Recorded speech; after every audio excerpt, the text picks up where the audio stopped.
The phone buzzed on the kitchen island, and my heart forgot how to beat. I glanced at Noah, and he smiled like he owned the night. Emma said, "Who keeps texting you this late?" The screen flashed a preview that split my world. A name I did not recognize sat above a sentence that burned. Emma said, "Open it."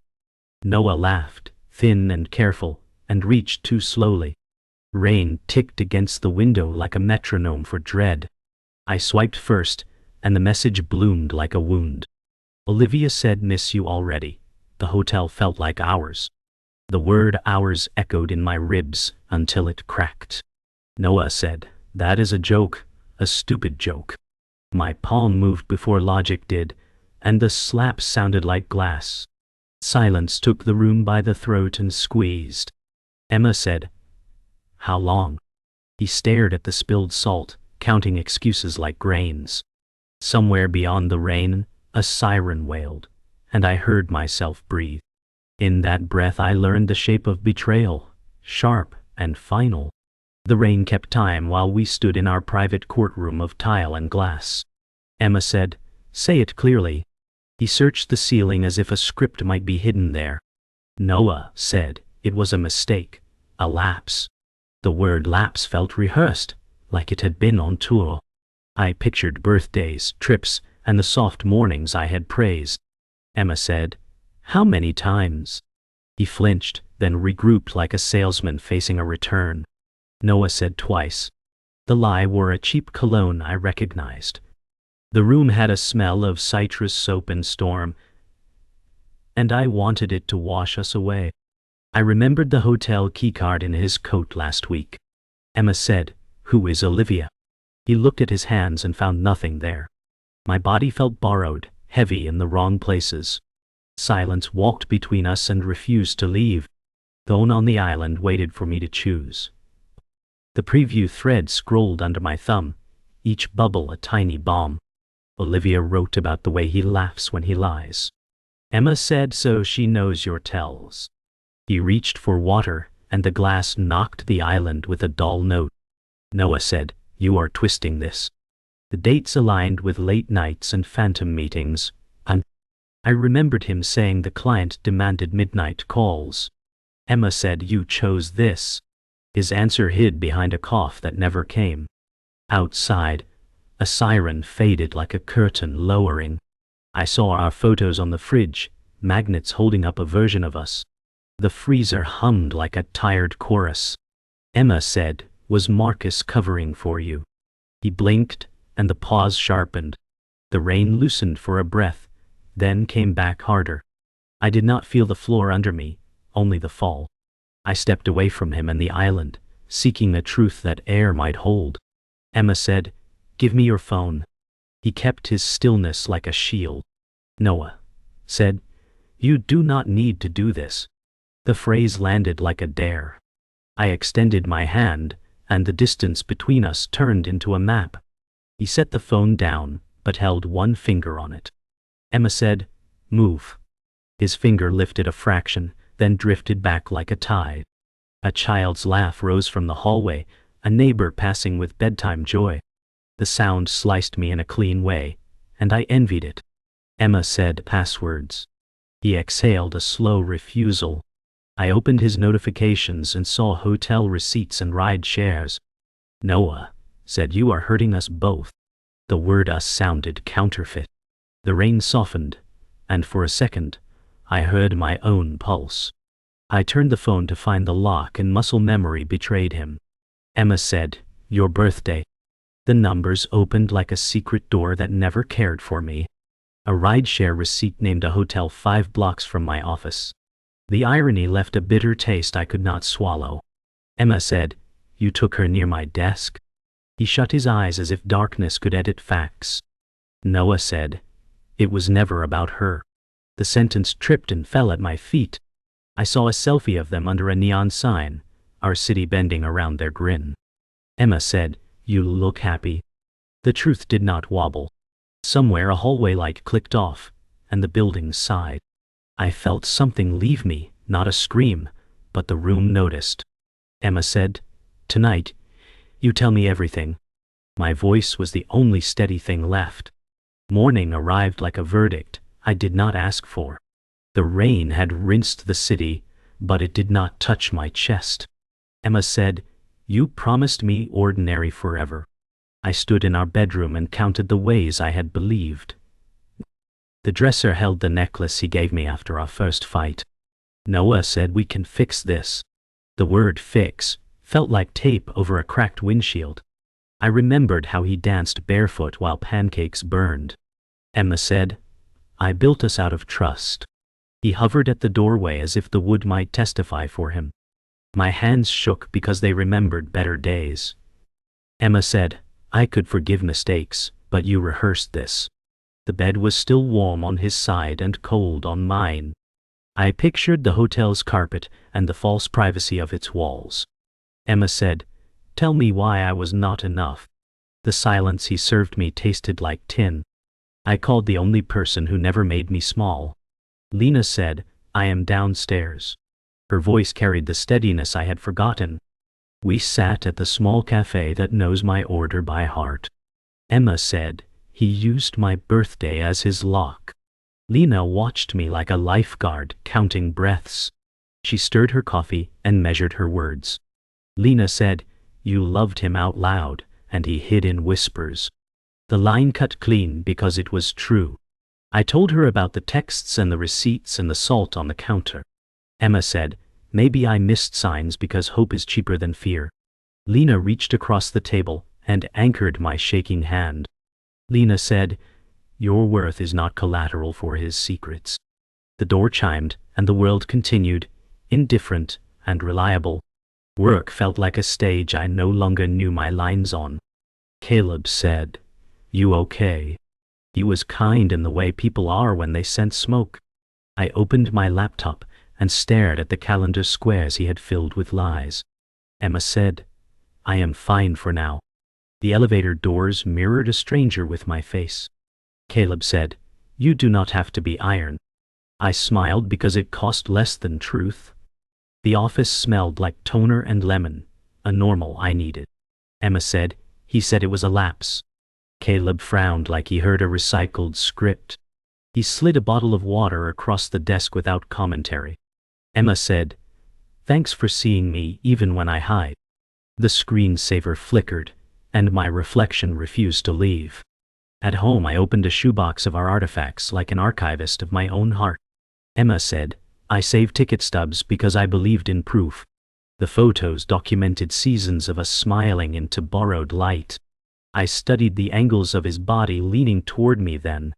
Noah said, "You make me braver," in a note I once folded into a book. The sentence now felt like a receipt with the ink running. Emma said, "Maybe I mistook effort for fate." I touched a postcard from a beach we promised to return to. The promise held sand and nothing else. Emma said, "If I forgive, it must be for me, not him."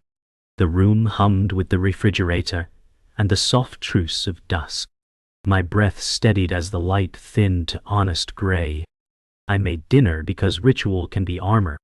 The knife met the cutting board with an even rhythm that soothed the noise. Noah said, "Let me help."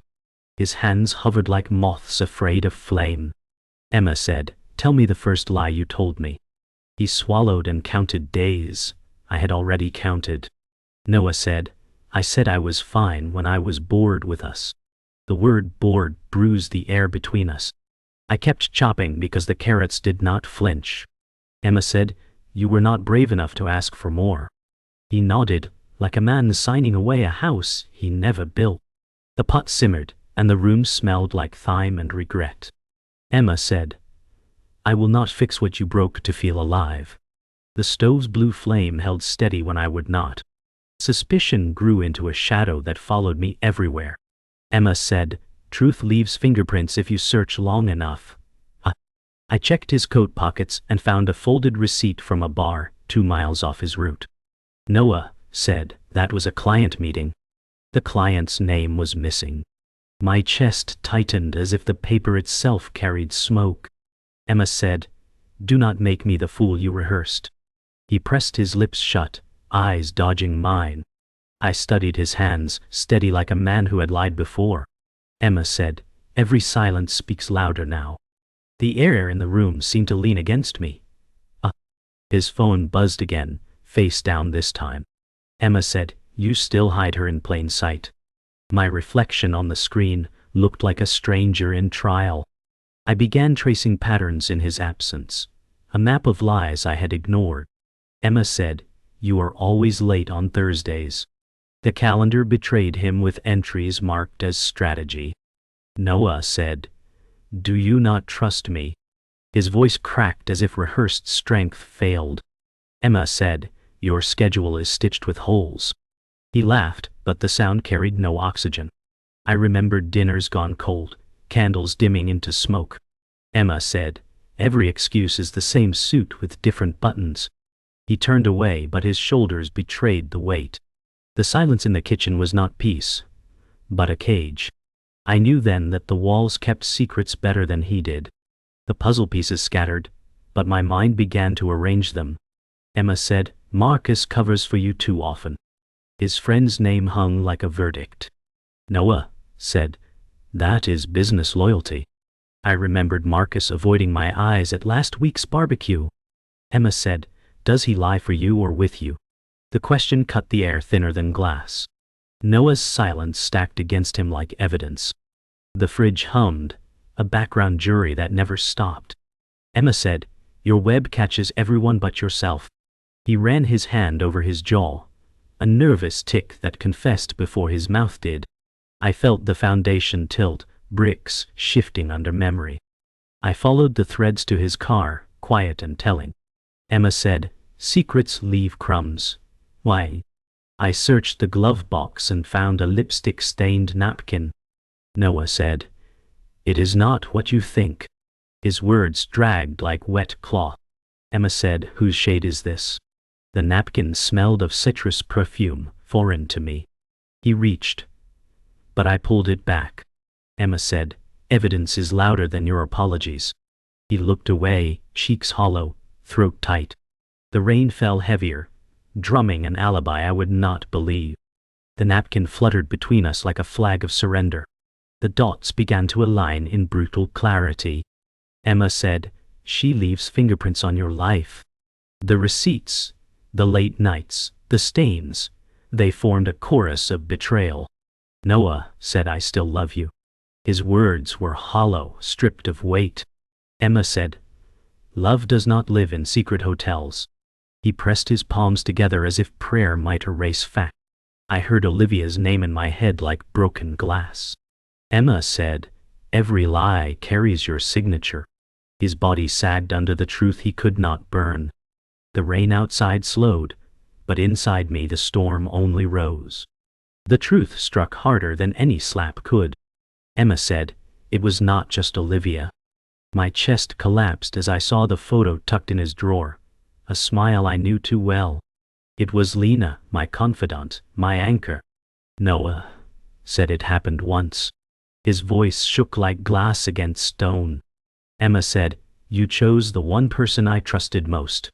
Betrayal expanded until the walls could not hold it. My mind raced back to the cafe table where Lena held my hand. Emma said, "Her comfort was a disguise." Noah pressed his eyes shut, as if darkness could be mercy. The ground was gone beneath me, and I was free falling in my own home. The betrayal doubled, slicing at two arteries at once. Emma said, "Did she know I would drown in this?" Noah said, "She swore she cared for you too." The words corroded everything we had left. Emma said, "She sat across from me and preached about worth." My memory replayed her voice, kind but poisoned. The cafe's light now felt like theater lighting for a cruel play. Emma said, "Every hug was camouflage." Noah's shoulders crumpled under the weight of truth. I stared at the framed photo of us three at last year's holiday dinner, joy staged like a lie in a magazine spread. I picked up the phone with shaking hands, dialing Lena's number, though I already knew the ending. Emma said, "Tell me it is not true." The silence that followed was a verdict, louder than words. Lena finally whispered, "I am sorry." My knees buckled, the floor catching me where Noah could not. Emma said, "You stole my voice and sold it back as lies." Lena's sobs spilled through the speaker, useless and late. Noah stood frozen, a ghost who knew he had ruined everything. Emma said, "You two rewrote my life without my permission."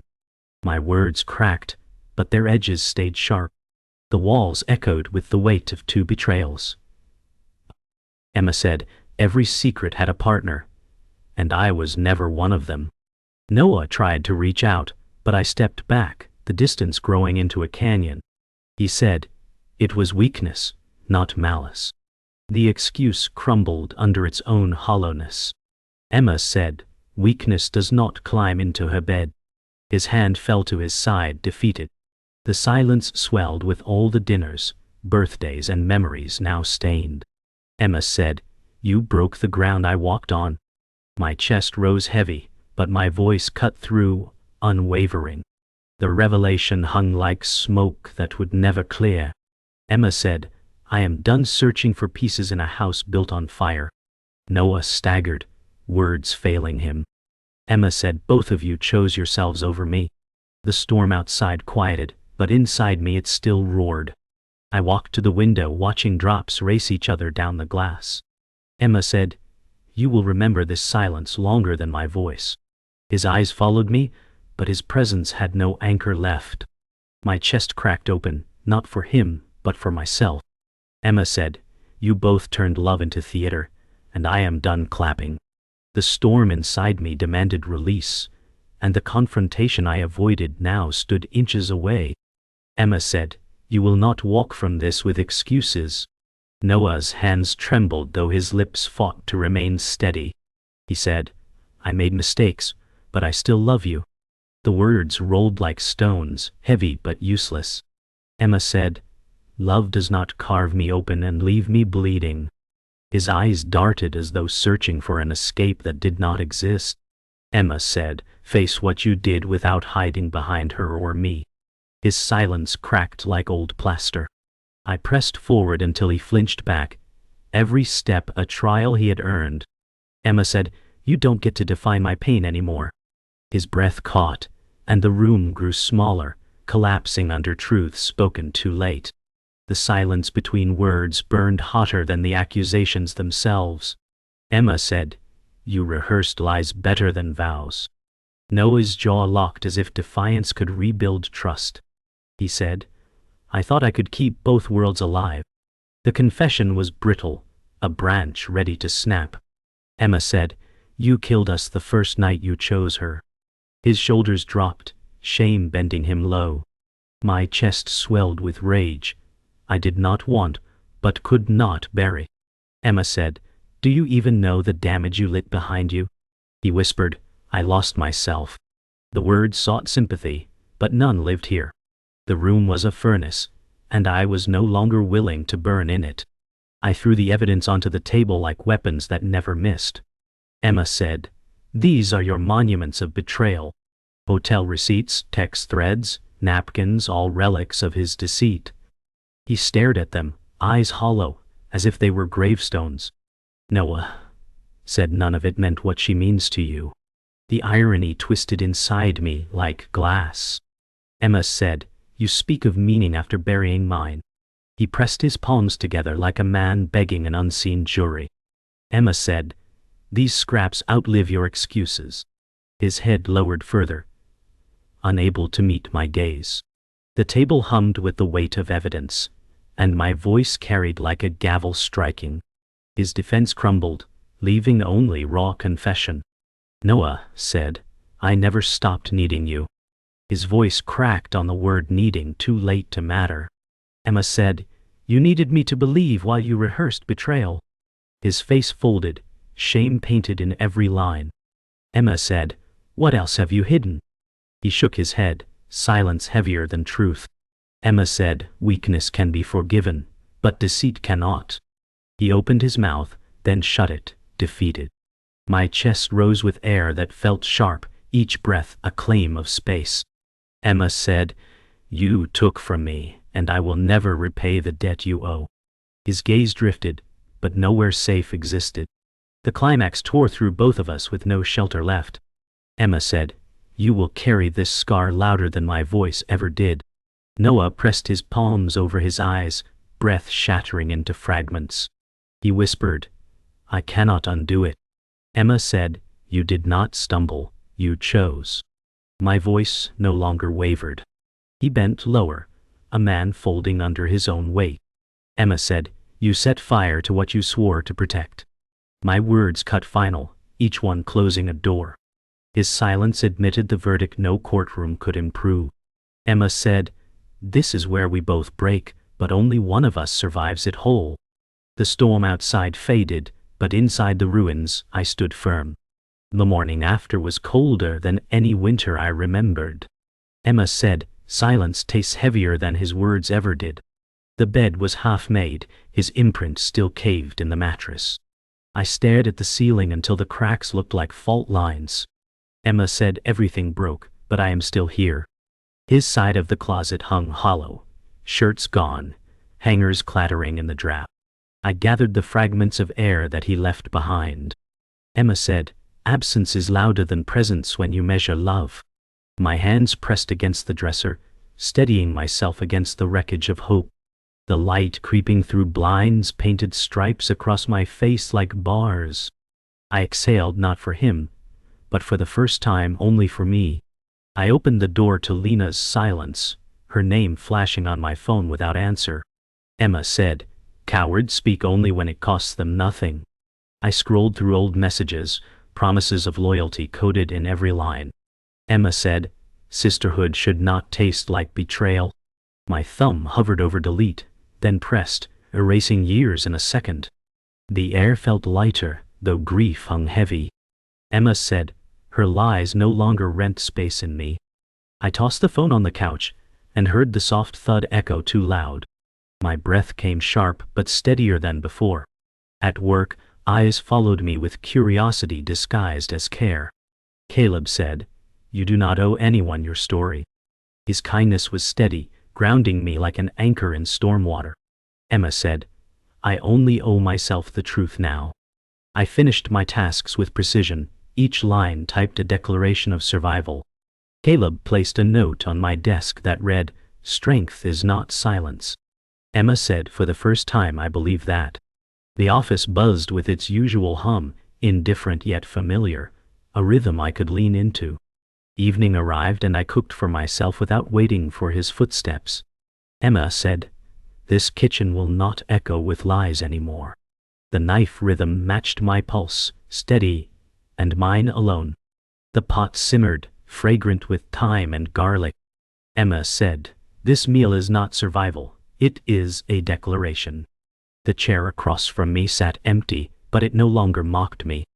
Steam curled upward, warm against my face. Emma said, "Healing is slow, but tonight I eat without apology." My fork met the plate, and the first bite felt like reclaiming air. I stepped onto the balcony, night air brushing my face like truth itself. The city moved below, indifferent yet alive. Emma said, "I thought betrayal would end me, but it has redrawn me." The stars hid behind the glow, but I felt them anyway. My phone stayed inside, silenced. Emma said, "I do not need their voices to validate my own." I leaned on the railing, the iron cool beneath my palms. Emma said, "Scars remind us we survive." My chest expanded, fuller than it had in months. For the first time the night did not feel like exile. It felt like beginning. The morning light crept across the walls like forgiveness I had not asked for. Emma said, "The world moves forward, even when your heart lags behind." I folded his last forgotten shirt into a box, fabric carrying a ghost of his cologne. Emma said, "This scent no longer owns me." I taped the box shut, sealing away the echoes of promises broken. My chest ached, but it also breathed freer. Emma said, "Healing is not erasing, it is remembering without bleeding." The silence no longer suffocated, it simply existed, and I existed with it. I walked past the cafe where Lena once held my hand across the table. Emma said, "Not every wound deserves to scar." The smell of coffee lingered, familiar yet stripped of intimacy. I looked inside and saw strangers laughing, their joy untouched by betrayal. Emma said, "I will not mourn her forever." My reflection in the glass was not the same woman who begged for truth. Emma said, "I am not ruined, I am rewritten." My chest rose with the rhythm of footsteps, carrying me away from the weight of yesterday. At the park, children's laughter cut through the heaviness like clean air. Emma said, "Joy belongs to the present, not the past." I sat on a bench, leaves crunching beneath shoes, autumn whispering renewal. A child ran by, carefree, holding a red balloon. Emma said, "If they can run without fear, so can I." My fingers unclenched, releasing tension I had carried too long.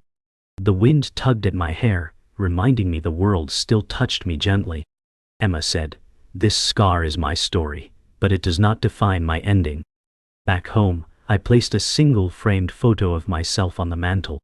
Emma said, "This space is mine now." The empty spots where his photos once stood did not ache anymore. The room hummed with quiet ownership.